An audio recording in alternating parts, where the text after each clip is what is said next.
Hello guys, അപ്പോൾ നമുക്ക് സിമ്പിളായിട്ടുള്ളൊരു സ്നാക്ക് ഉണ്ടാക്കാം.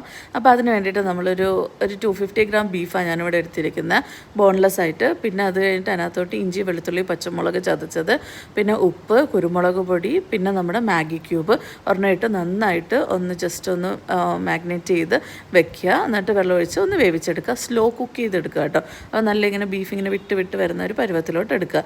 ഇനി നമ്മുടെ ചപ്പാത്തി മാവ് ഉണ്ടല്ലോ, മൈദ വെച്ചിട്ട് ചപ്പാത്തി മാവ് പോലെ കുഴച്ച് ചപ്പാത്തി ഇട്ടെടുക്കുക. അതിനകത്തോട്ട് നമ്മൾ ഈ വേവിച്ച് വെച്ച ഇറച്ചി, പിന്നെ ഫ്രഞ്ച് ഫ്രൈസ്, പിന്നെ നമ്മൾ അതിനകത്തോട്ട് ഇച്ചിരി കട്ട് ചെയ്ത ഒണിയൻ, ചീസ്, കെച്ചപ്പ്, പിന്നെ ഗാർലിക് മയോ, ഇത്രയും സാധനങ്ങൾ വെക്കുക. ഇതൊന്ന് റൗണ്ട് ചെയ്യുക. പിന്നെ ഒന്ന് ഫോയിൽ പേപ്പറോ എന്താ നിങ്ങളുടെ കയ്യിലുള്ളതെന്ന് വെച്ചാൽ എടുക്കുക. എന്നിട്ടൊന്ന് ജസ്റ്റ് ഒന്ന് ചൂടാക്കി എടുക്കുക. അത്രയേ ഉള്ളൂ, നമ്മുടെ സ്നാക്കിൻ്റെ പരിപാടി കഴിഞ്ഞു. വളരെ സിമ്പിൾ ആൻഡ് ഈസി ആയിട്ട് നമുക്ക് എന്താ പറയുക, ഒരുപാട് സബോളയൊന്നും വഴട്ടാതെ അങ്ങനെ ഒരുപാട് സമയമൊന്നും കളയാതെ നമുക്ക് വളരെ എളുപ്പത്തിൽ ചെയ്തെടുക്കാൻ പറ്റുന്ന ഒരു സ്നാക്കാണ്. സോ എല്ലാവരും ഒന്ന് ട്രൈ ചെയ്ത് നോക്കിയിട്ട് എങ്ങനെയുണ്ടെന്ന് കമൻറ്റ് ചെയ്യണം ഗൈസ്. അപ്പോൾ ഇത്രയേ ഉള്ളൂ ഗൈസ്, ബൈ ബൈ. അപ്പോൾ ഇത് ബാക്കി കൂടെ ഞാനൊന്ന് സൈഡിൽ കഴിക്കാനുള്ള സാധനങ്ങളും കൂടെ വെച്ചു. അപ്പോൾ ഇത്രയേ ഉള്ളൂ, സംഭവം സെറ്റ്.